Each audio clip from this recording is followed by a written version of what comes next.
Happening with y'all, man. Y'all know what it is, man. It's your boy PG the Hustler, man. Welcome to episode 85 of Talking Shit, man. Glad y'all could make it in. You know what I'm saying? Could slide through. It's getting cold out there. That hawk landing, y'all. That hawk doing his thug thizzle, yo. I don't know where y'all at, man. All my people on the West Coast. I know y'all ain't tripping on it, man, but that hawk out here, that bitch, it's flying around. It ain't all the way landed yet, but it's flying around. We felt it. But anyway, man, without further ado, we gonna go ahead and jump straight into this episode, man. Shit. I know y'all seen the title, man. We're gonna be talking about a couple things, man. One, we just gonna start right off, man. I don't like bringing this person's name up, man, because I really don't. My stance on this nigga with the culture and the culture, man, is real. Is real. Like, I don't know, man. Like, I got my own stance on this nigga, man. But DJ Akademics, man, is getting into it or getting into it with somebody from the LGBT community, and it's going down. I don't know too much about this person, but I think they're a rapper. I heard the name before, and I think I seen him on a couple shows or something that be on like some Housewives. I don't know, Housewives or something. I don't know, but anyway, man, I just don't understand this nigga Academics and the shit he be on, man. I really don't, man. Like I don't know. He be saying all this shit for the culture, man. He don't do.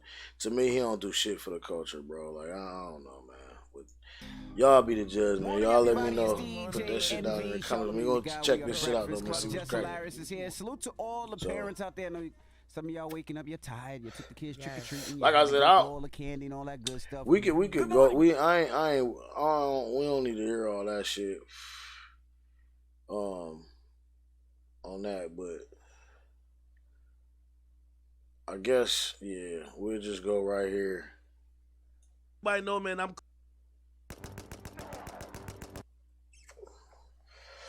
of course maybe on some weird shit, but cool with the LGBT community, but no. So I guess that's what he said, man. Here on out, man, let's everybody know, man, I'm cool with the LGBT community, but no body man like mother Saucy Santana could talk to me, be spit in your face, nigga. Me and you couldn't even have a conversation. Boy, you need to go get right with God, nigga. Go get right with your mentality. Look in that mirror, nigga. Figure out what the going on with yourself. And we ain't indicting no homosexual people or people who whatever, but like you, we know you got a mental illness, my boy. Wow. Like, I want them to jump on. I don't know. So look, man. Even the shit he's saying is whack. Like, we indict people for what? What is you talking about, nigga? Who is you indicting? Like, who is you? I don't know.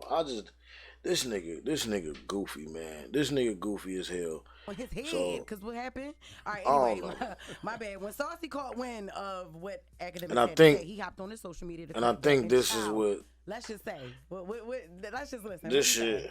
Pull up to This your what he had to say. headquarters. Headquarters.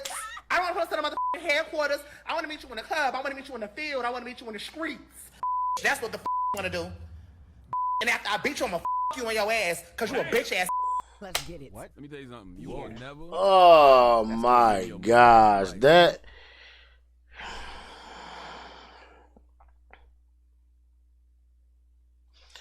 Anyway, see all this shit to me, man.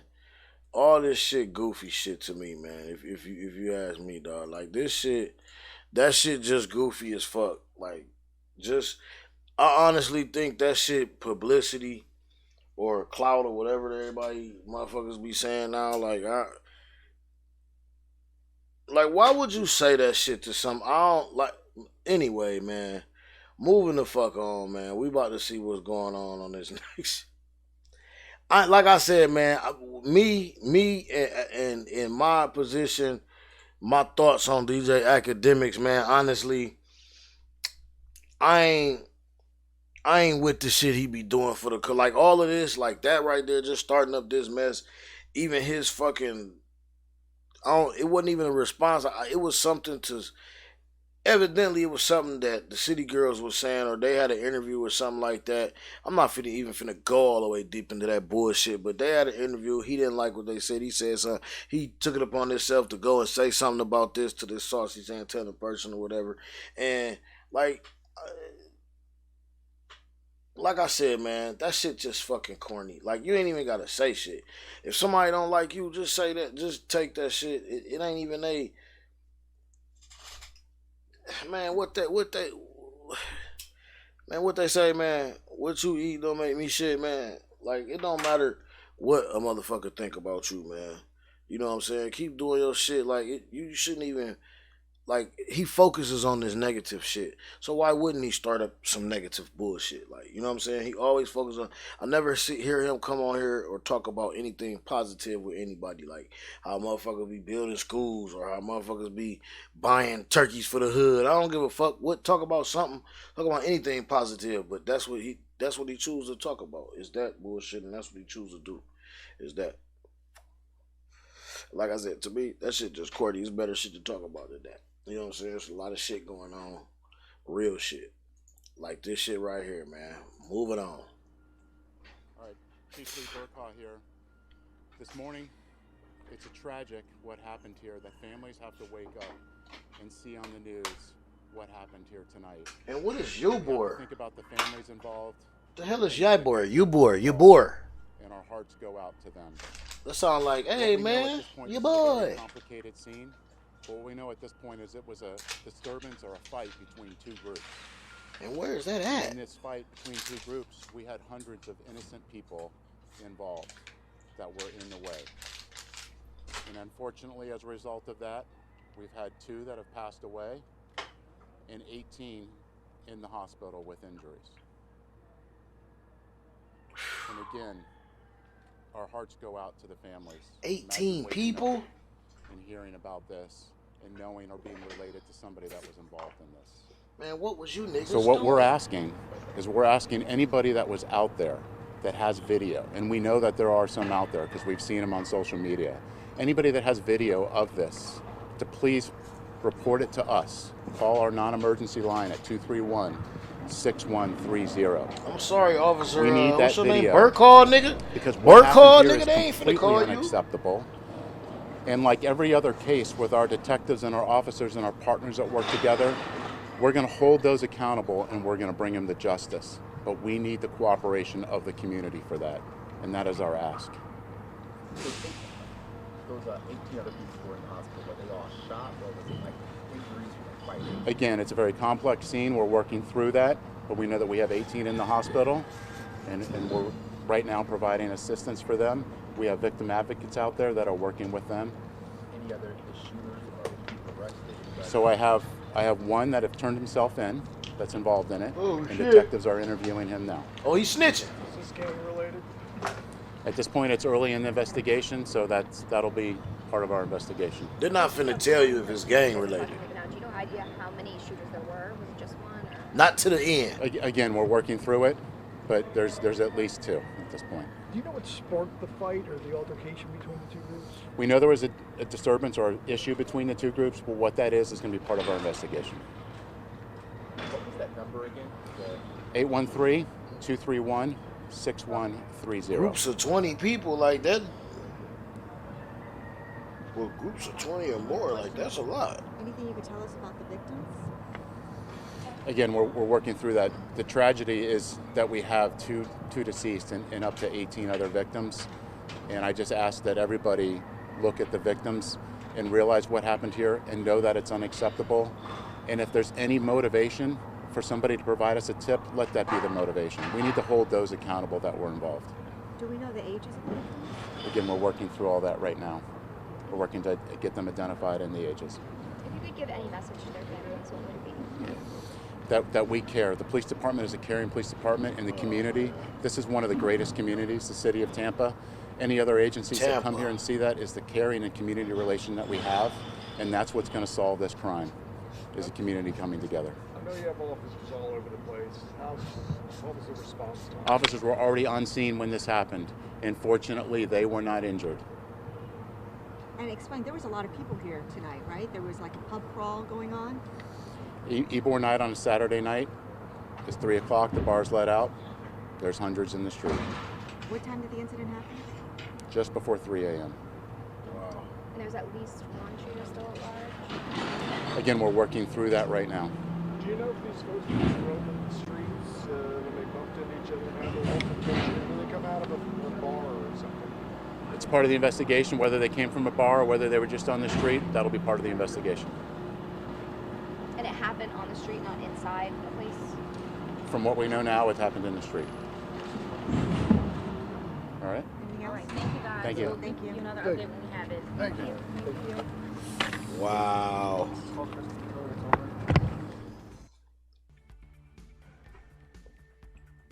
Wow, that's crazy, man. That's fucking nuts, yo.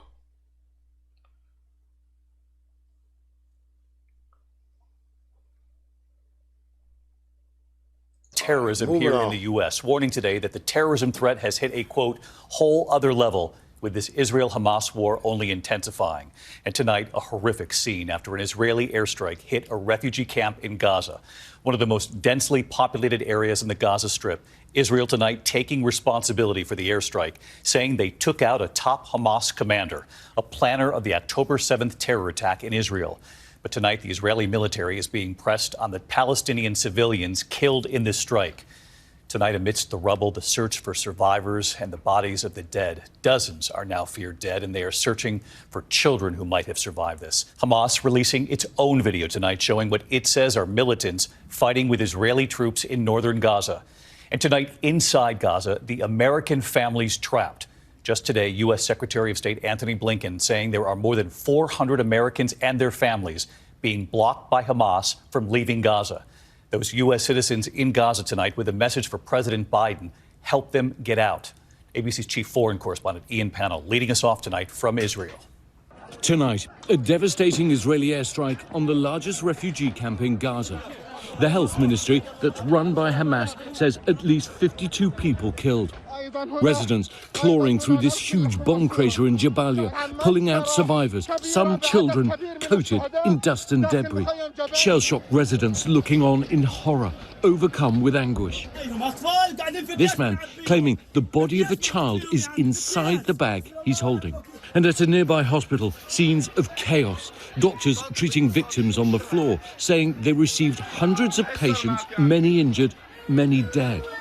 Israel confirming it carried out the strike, saying it targeted and killed a top Hamas commander who helped plan the October 7th massacre that left 1,400 dead in Israel. We pressed the IDF on why they targeted an area known to be a refugee camp packed with people. We understand that there were secondary explosions and that the subterranean infrastructure also exploded or imploded as a result of some kind of secondary explosion, and that there are quite a lot of casualties in the area, presumably civilian. Sorry to interrupt. Civilian casualties.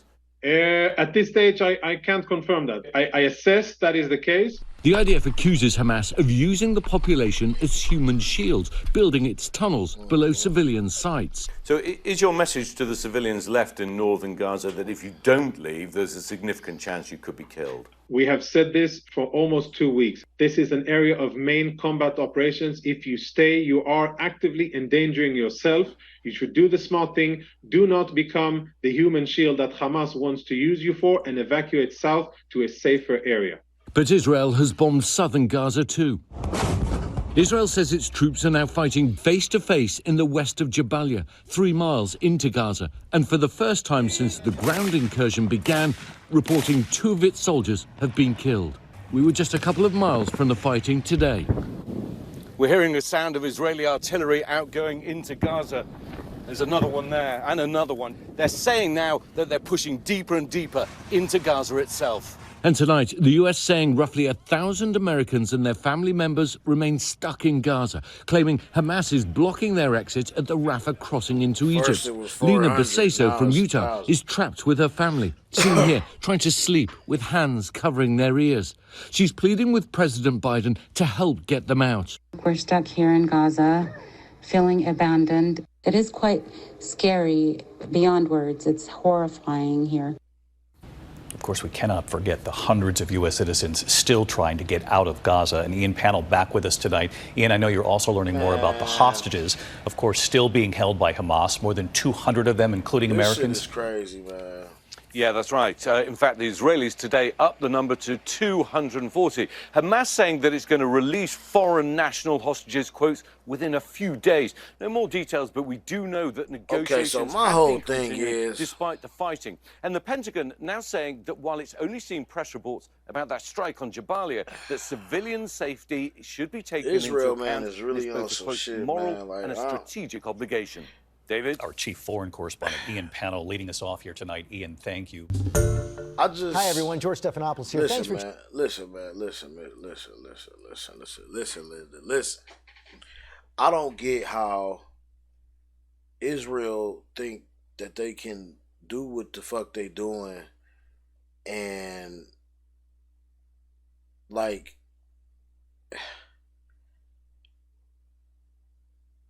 think that people don't understand or think that we ain't got enough common sense to know what the fuck they doing. Like, they sitting up here saying move south, but then they bomb south too. They bomb the South Gaza Strip too. But every time you could, when he talking, every time you can, he tried to skip over, you know what I'm saying, the fact that it was civilian casualties. Dude came back like, yeah, civilian. They civilian casualties, nigga. They civilians. That's what I assess. That's what we like. No, nigga, you know they civilian. Just because you think that, just because they hide there.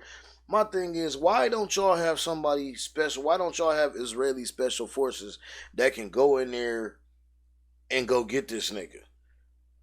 Like, I don't get it. The U.S., we can operate when we have to go and get somebody. We can go and get just that person and not have to just kill everybody else around. Like, what kind of coward shit is that? Y'all killing innocent people that ain't got nothing to do with what's going on, just because these people using these people as a shield. And this is another thing that they steady to gloss over too.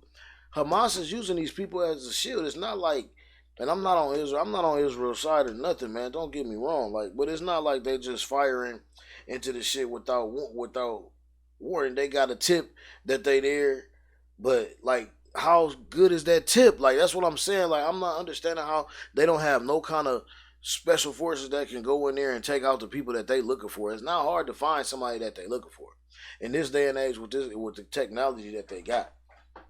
And you can't tell me technology ain't over there, because we watching everything that's over there. We watching stuff, and the Israeli forces gotta have some kind of technology like that to where they can understand and pinpoint who the fuck is where and do this shit without civilian casualties like that. Like, this shit is horrendous. That shit look like a real deal. I mean, it is a fucking war zone over there. Like, that shit is crazy. That shit nuts, man. Listen, man. Pray for, you know what I'm saying, the Palestinian people, man, and the shit they going through. If you truly, really want to know the story, man, I suggest you research that and realize what they going through is something real, and it's like it's years, centuries in the making. Like, but just go look that shit up for yourself, man. We finna move on to the next one, man. I ain't trying to hit y'all with that shit all motherfucking night, man. We finna move on to this next story. We see what we got lined up tonight, man. What we got lined up. What the next little thing got going on. Let me put this shit on the multi-shit. So.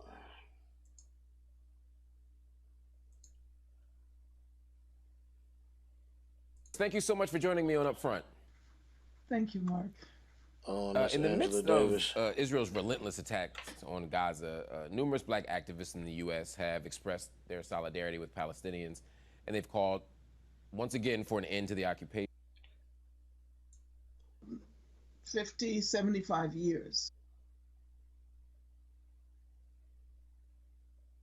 Palestine. June was up front, arguing that it was not only necessary to support people in Palestine, but to recognize that Palestine itself is a kind of moral litmus test for the world.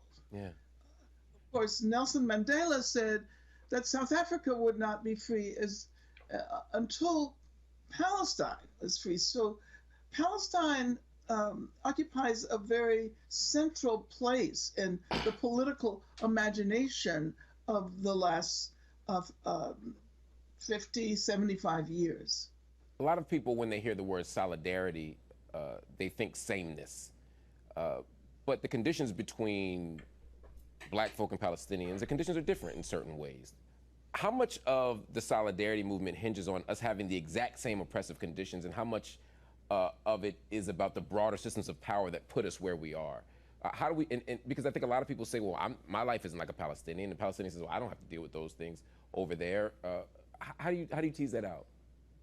Those who assume that they live in a very small, insulated space in the world are just not recognizing conditions as they are today. We do not live in silos. We do not have our little bubbles in which we get to choose what affects us as individuals. I think that what is really exciting about this last period, as much suffering as we have witnessed and experienced, is that we've seen movements against racism expand. We would not have imagined so many people identifying with these anti-racist efforts. And now, of course, we're seeing, we're seeing those who are reacting against it.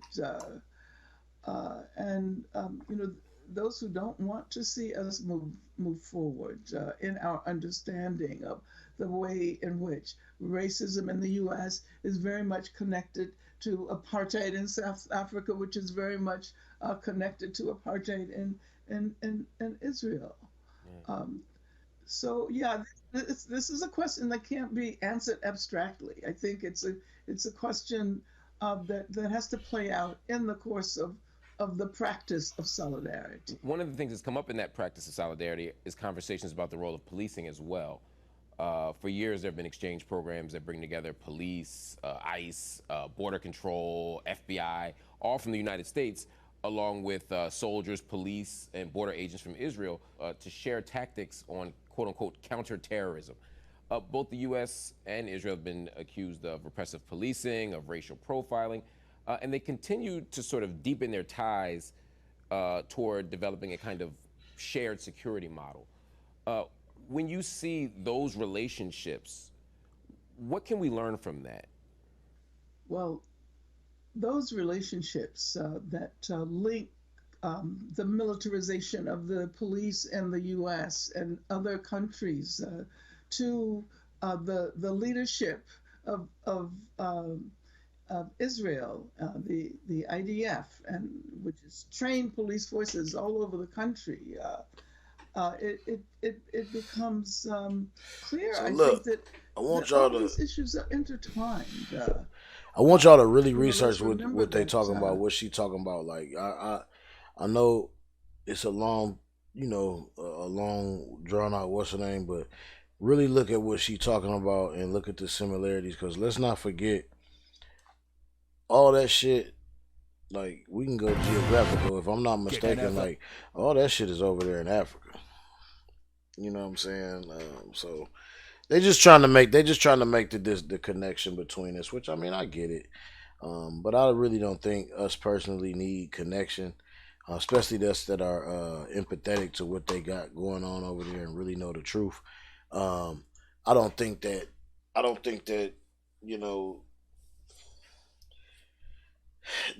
we don't need to go that far. You know what I'm saying? We know the connection. Like, it's ignorant people that live in a bubble, like she said, that's not assimilating the connection, you know what I mean, with what we got going on here. Because it's pretty much, I mean, they going through some struggles. We going through some struggles. You know what I mean? Some things over here, whether or not people know it or not, we are. You know what I'm saying? You might be you might choose to neglect it or choose to not, to ignore it. But it's real shit out there, man. We got real shit going on here and abroad, y'all. So we definitely do.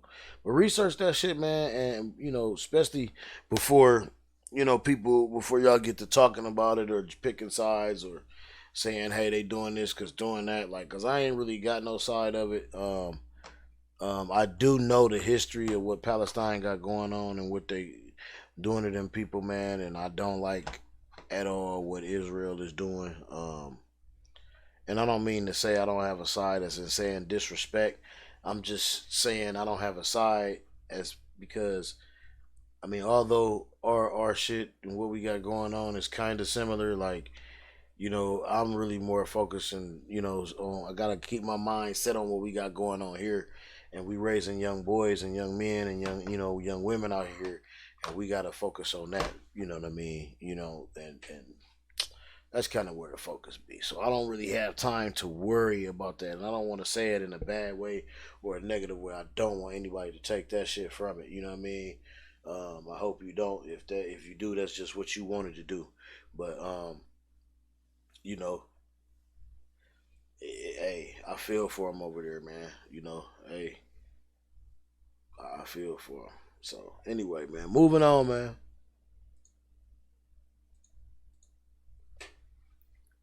New tonight, controversy at a church in California. Some of the parishioners told us lying ass preacher out.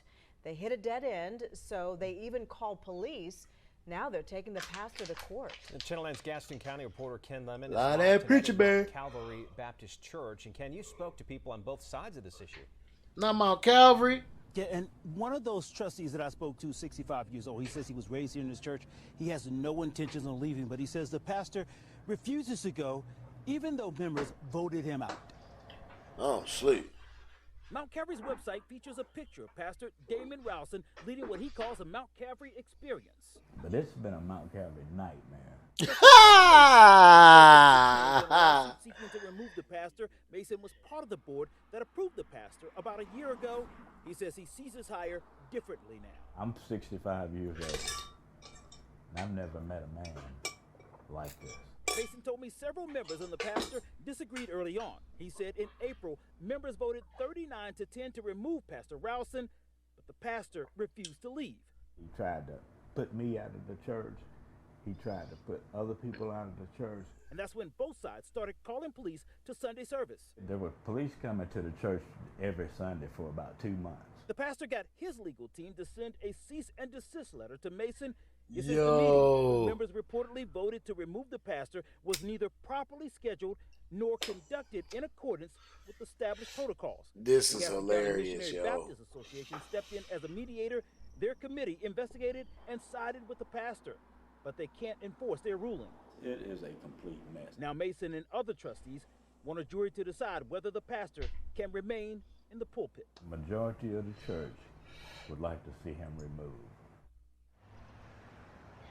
Sherman Mason said that members even held fish fries to raise the money for legal fees. The pastor also has a legal They team. holding working fish to respond to that fries. suit. Live in Gastonia, I'm Ken Lemon, Channel 9 Eyewitness News. Thank you, Ken. This. Yo, that is hilarious. This nigga will not leave. Hey, that church money y'all be getting, them offerings be hitting. This nigga balling off them offerings, y'all. Shit. 8-year-old child, thinking the 8-year-old child is a grown man that the cop is looking for. Let me give you the video first and we'll get into it. Here it is.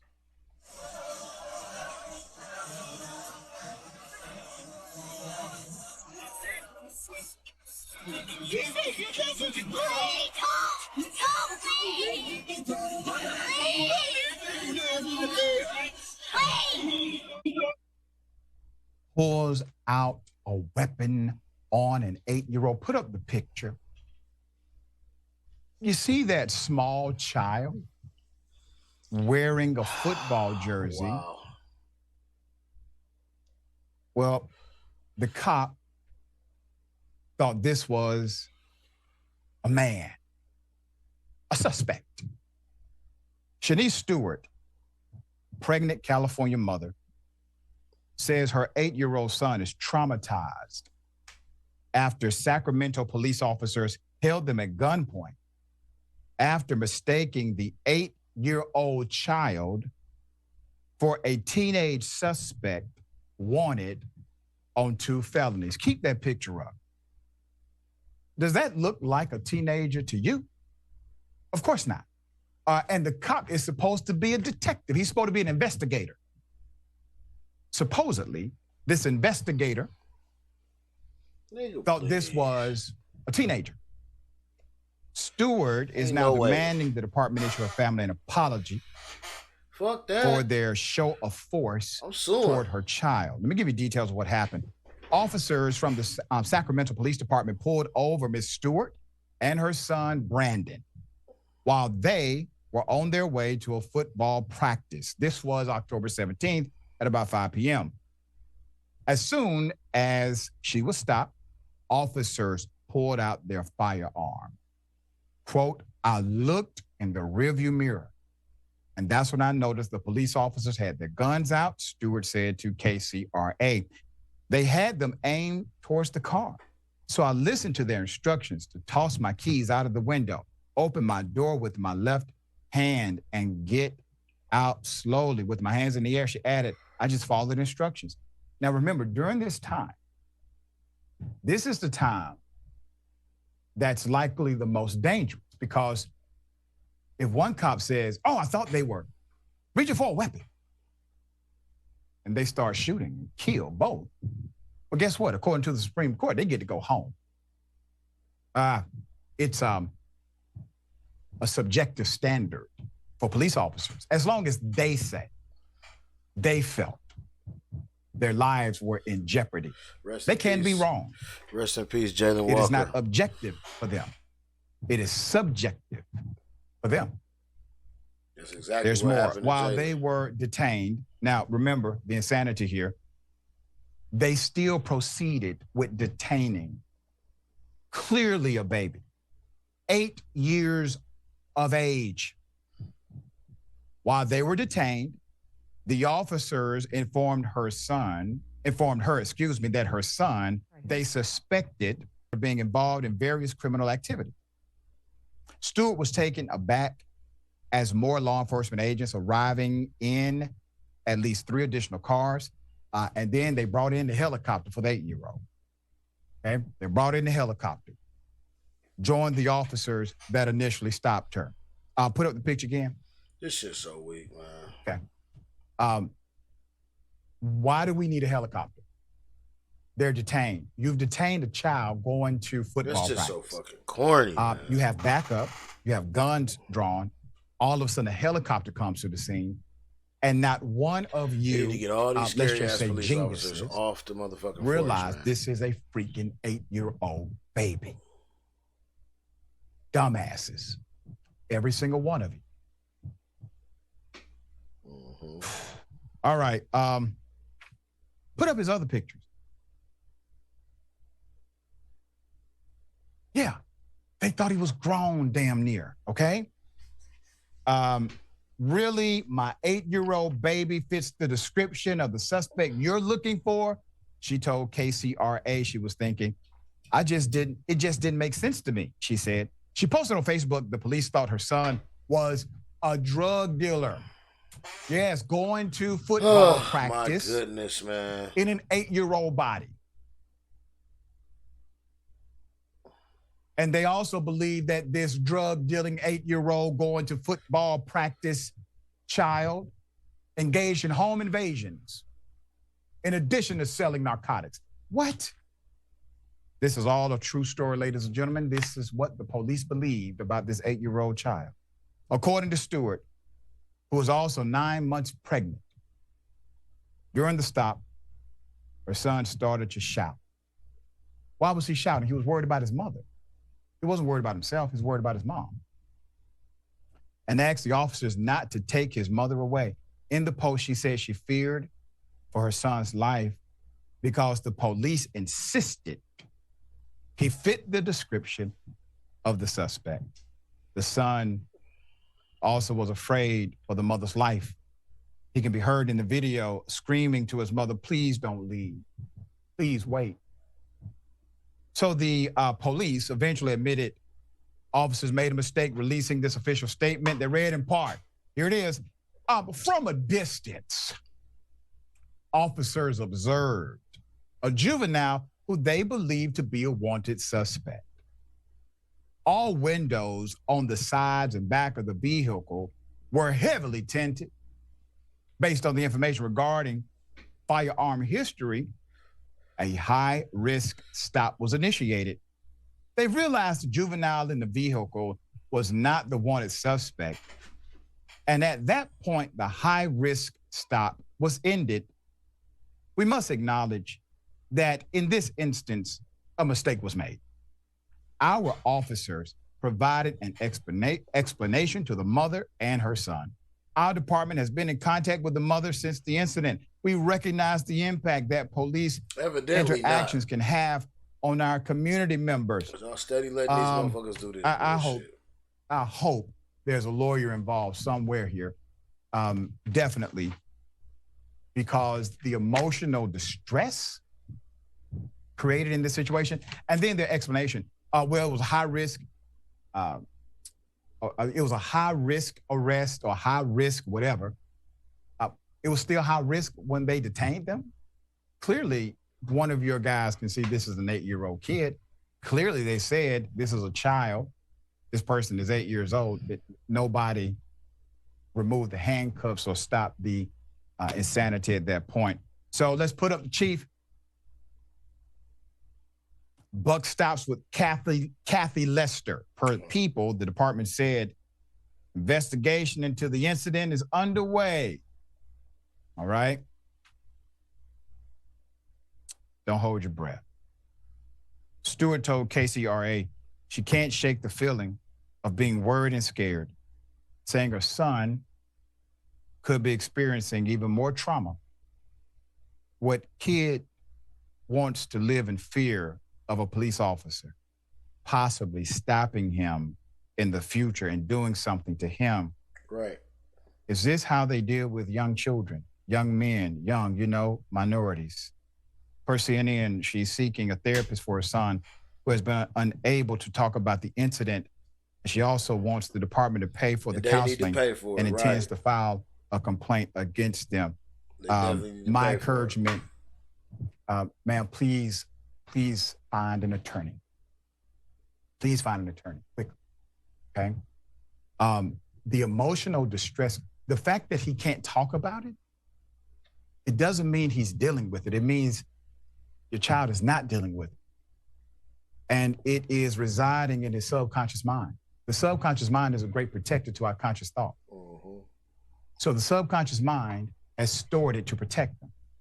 But unfortunately, we are governed by our subconscious thoughts. So this thing that seemingly changed his thinking about police and his thinking about the world. Because remember, he's traumatized because these people damn near took his mother away by force, by weapon, detained. Yeah. His own mom. That shit. All right. That shit bothering little Sharon, buddy. hell of a thing. The excuse from the police doesn't fly. No, it doesn't, and it's sad and painful to hear that mother begging and talking about what her child will have to face. Tamir Rice's mother still has nightmares. I'm sure. What was it? 1.2 seconds, a baby. But to the police, in too many instances, certain children are viewed as coming out of the womb, fully formed adults who face adult unfair consequences. Meet Heyman Bekele. He's just one. So this whole such situation here, man, I believe all of these scary ass police officers need to be taken off the force, stripped. Soon as, like, this shit, man, the world has gotten too soft, too lenient, period. And this is the reason why we got all of this kind of stuff going on. These police officers don't know what they're doing. They sitting up here killing people, and lives are getting lost because they are untrained and because they don't have the professionalism that it takes to carry out their job duties correctly. And that's a shame. That's a fucking shame. That's pretty much the war that we are fighting as black folks here in America. It's a war on blue and black. And you just witnessed some of it. That's part of it. That shit's part of it. So anyway, man, I could talk all day about that shit. That's a subject that really fucking pisses me off. But let's get on to some more positive stuff, y'all. A prestigious award for y'all his hit invention. me up, man. Let me know what y'all think about this shit. Put that shit and down that there. stands for skin cancer treating soap. Its main purpose is to treat minor forms of skin cancer. But perhaps most impressive, his age. Heyman is just 14. As part of 3M's Young Scientist Challenge, he came up with a low-cost soap that delivers cancer-fighting drugs via nanoparticles, which work to activate the body's immune cells to fend off cancer. The high school freshman from Virginia was 4 years old when he immigrated from Ethiopia. He says it was those years in his native land that inspired his creation. I actually saw a lot of people who were working long hours under the hot sun.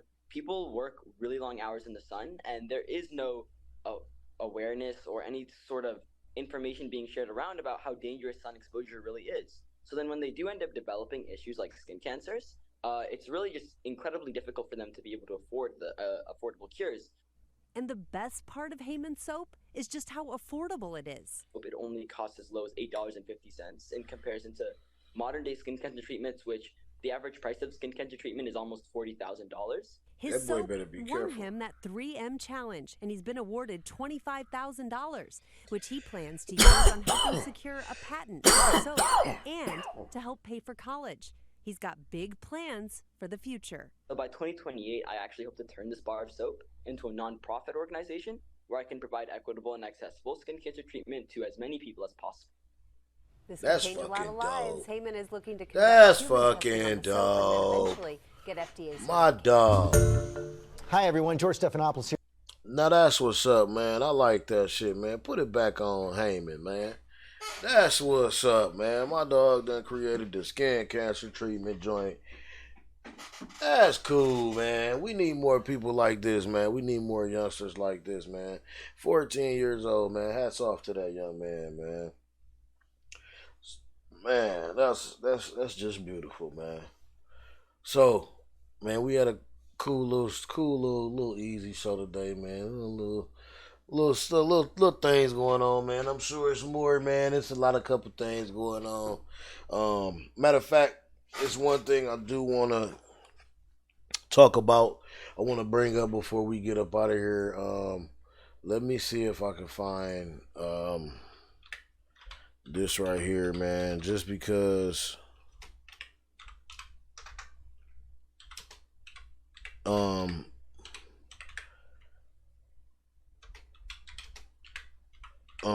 it's kind of near and dear to a friend of mine, man.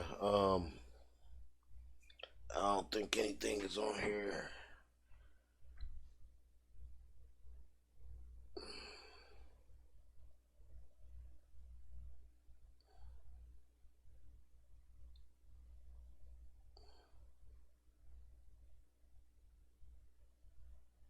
I don't know if it's going. Well, I don't think I'm gonna be able to find nothing on here, man. About it. But man,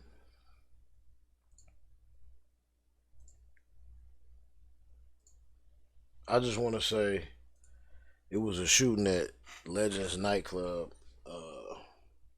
over the weekend, and a fella by the name of Slim lost his life, man. Brother by the name of Slim lost his life, and he was, he was one of my people. I guess he's from Detroit. He's one of my Detroit friends. One of his day ones. One of his close friends, man. So I just want to say rest in peace, man, to that brother, man. And I always say this shit, man. I really stand on this shit, man. This gun violence and the way that